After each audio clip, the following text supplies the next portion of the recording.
Thank you for that introduction. And Angela and Martin, thanks for doing this. My pleasure. Great to be here.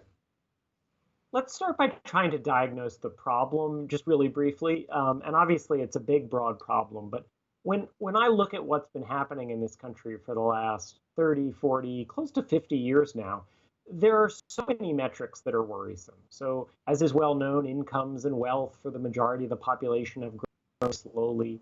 Recently, we've seen all kinds of health metrics that look bad.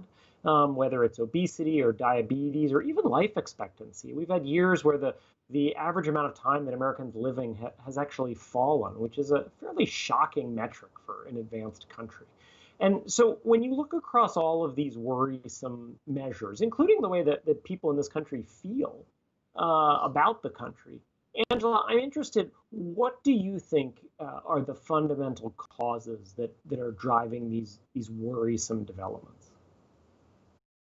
I would say that the problems really focus on toxic inequality, unaddressed racism, and general division within society, and they all are interrelated. What we really are seeing is the consequence of not having dealt with race for so long. The health disparities that have been laid bare because of COVID, the interdependence that has really impacted the economy in ways that have been a tremendous shock that we don't really know how to get over. And then having to come to grips with race because of so many people having seen George Floyd murdered on camera really has caused us to have a reckoning.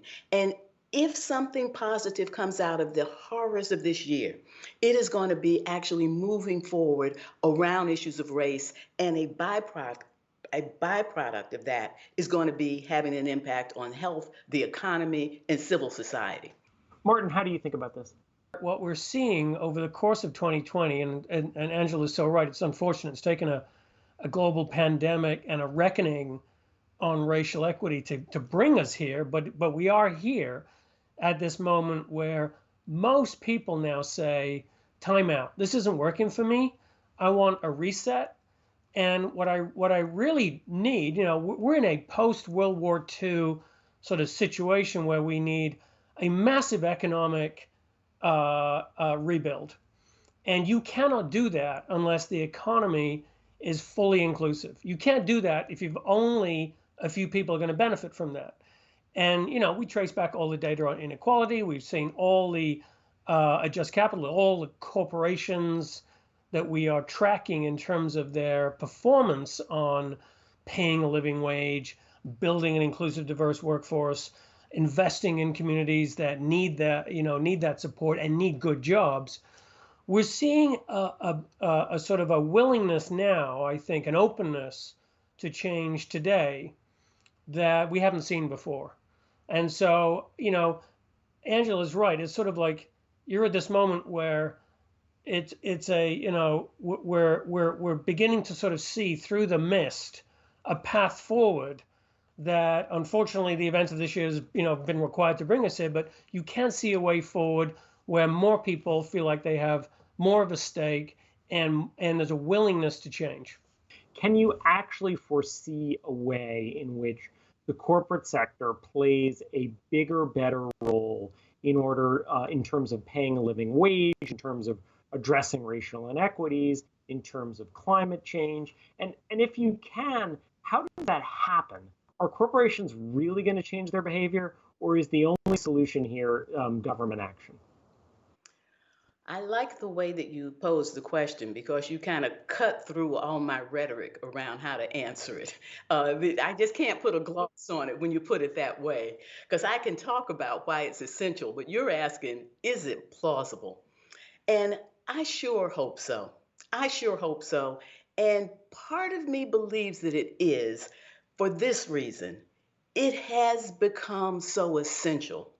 The fate of the nation is now dependent on the very people who have been systematically left behind. The people who are Black and Indigenous and Latinx, people of color. And the economy is dependent on it. The democracy is dependent on it. The economy is dependent on it. And it's happening at a time when corporations are reaching and trying to demonstrate that they get it. all the money that's being put behind Black Lives Matter and Black-led organizations, that's not going to solve the problem, but it certainly does send a signal that we're in a slightly different space than we've been in for the past 50 years. We also do not have a government at the federal level that is taking the lead.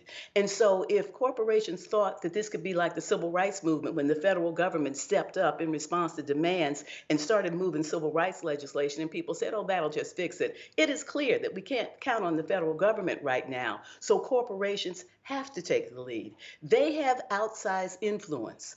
They have outsized influence and they need to use it to be able to step into this moment.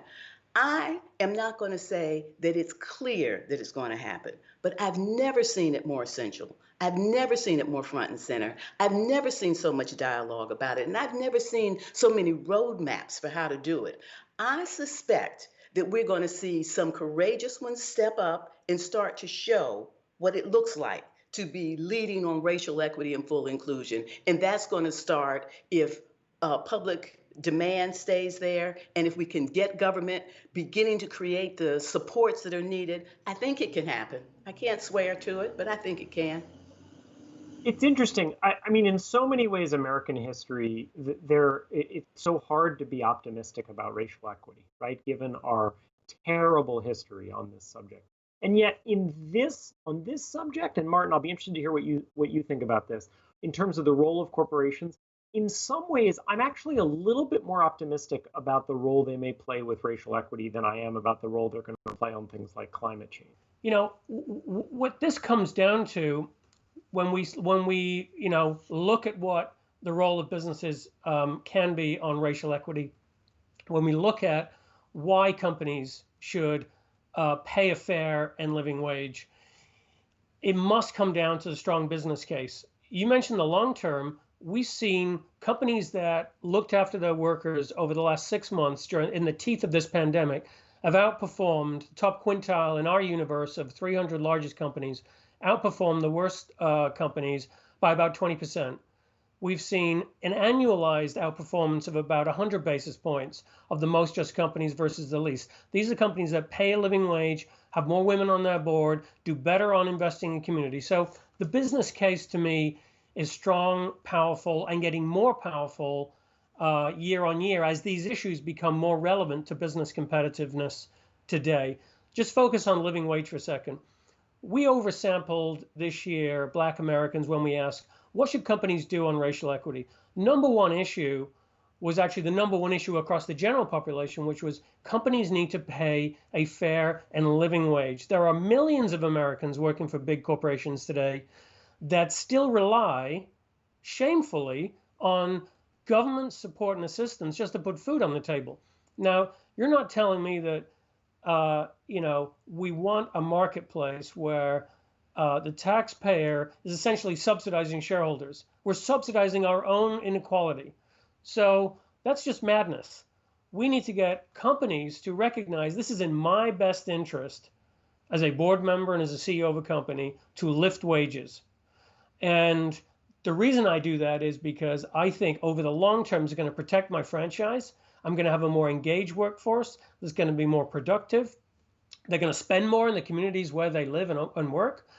And that's a pathway that actually creates a race to the top that more people feel like, to my point earlier, they have a stake in. That's the sort of system shift, the systems change in thinking and narrative. It's this myth that somehow I gotta, buy back my shares or invest in shareholders or invest in workers. I can't do both. That's just a myth. We got to put that to bed once and for all and realize the path forward here to create long-term growth, for corporate America, for shareholders too, is by investing in stakeholder performance. I'm normally the optimist in these conversations, and I feel like I'm playing a little bit of the skeptic here, but let me just ask one thing, which is, if you look over the last 40 or 50 years, they've been really good for corporate America. Their profits have soared. If you look at corporate profits as a share of GDP, they're very high. The stock market has done extremely well. If you look at the corporate executives who are running these companies, they've done extremely well personally, right? Their companies have done well profit-wise, and they've done well. So how is it that they're supposed to look at that world and say this version of capitalism isn't working for us? I mean, maybe in some kind of long-term, way it won't work for them, but as Keynes said, in the long term, we're all dead, right? And so I guess I'm not clear on why the status quo isn't working for American corporations. You started off talking about why it wasn't working when you talked about a pandemic that is hitting people of color, people who are poor, people who have pre-existing conditions, people who are old. It's not working when we have that many people who are being left vulnerable by a system. It is not working when that pandemic shuts down the economy, because these are the people who are at the front lines. These are the people who, if they can't go, the economy can't go. It is not working when the distrust is as deep as it is right now, and it actually just follows racial lines in some communities in ways that are just frightening. That when you talk about the long term, in the very, very long term, maybe we're all dead, but we're going to all be dead in the very, very short term if we don't figure out that the long term is the way that we have to think. We have to stop thinking in the short term ways and look at what is inevitable when we look out to the future. And the other piece of good news here is that if we get the equity agenda right, we get everything right. If we get the racial equity agenda right, we actually have an economy that we can count on into the future. We get the racial equity agenda right, we actually begin to save the earth and the environment. If we get the racial equity agenda right, we get the angst of the baby boomers who are wanting to retire and they can't see their future. The median age for people who are white in America is 42. The median age for people who are Latinx, which is the fastest growing group among people of color, is 28. The future is dependent on people who are building families, building community, solving problems, and bringing creativity. What that does for the baby boomers, what that does for the economy, what that does for our communities benefits everybody. Let me ask you this, David. Do you feel like a company that invests in its workers will do better than one that doesn't? I don't know. I would like to think that, right? But when I look over the last few decades, what I see is soaring inequality, very slow growing wages for American workers, and really strong corporate profits and stocks. Okay, so play that out. How does that end? Look at the trend line and say, is that taking this country to a better place? Is that going to create the kind of economic engine we need to dig ourselves out of, what are we now, $6-7 trillion hole? Is that creating the kind of incentives that we need around the country to create and sustain good jobs in healthy communities? I don't think so. And so this is about, again, I come back to, we can talk morally all day long, but you want to frame this as sort of an economic systems change. And why should companies see it in their enlightened self-interest to invest in their workforce, in the communities where they operate, and very directly in advancing racial justice? And the reason is because it's going to be better for the companies how they compete, how they attract talent, how they invest in their workforce, how they serve their shareholders. All of those things, I'm not saying this is a direct line and easy, by the way. When we talk to CEOs of companies that we track, none of them will say, well, I really am just in this for the short term and I'm focused less. All I'm really focused on is short-term quarterly earnings. They want to be focused on these other issues because they know it's better for business. So there's a whole other conversation here, which we're not really talking about, which is the role of shareholders and investors and their expectations, and the role that they can play in this process is really important to decision making, as you well know. So I just feel as though if we can just take a step back and say, these trend lines are not good, they are not healthy, and this is a way to really right this ship, this ocean-going liner that we're on. It's not going to move on a dime. It's not going to happen overnight, but it is going to be in the long-term best interest of all of us to do so. The other thing is all the people with power and influence who are asking, what can I do? Now, maybe they're not going to do the thing that's going to be transformative, but I have not experienced people asking at this level, what can I do? And listening. The money that is pouring into the infrastructure to be able to extend this moment with knowledge and advocacy and determination is quite impressive. And corporations are doing things they have not done before. And I believe with Martin that for the economy to thrive going forward, we are going to have to be more inclusive. And when we start to be more inclusive, we are going to reap the benefits as a nation, and that should keep it going. So I expect, and if my expectation comes true, we are all going to be living in a better place, that this is not just another brief second of racial awareness. This is the beginning of transformation around race. And if that happens, it will be better at every level. Well, it's great to hear both of your optimism. After this incredibly trying year in so many ways, I think we can all use a little optimism. So thank you both for doing this, and thanks for the spirited conversation. Thank you. Thanks, David.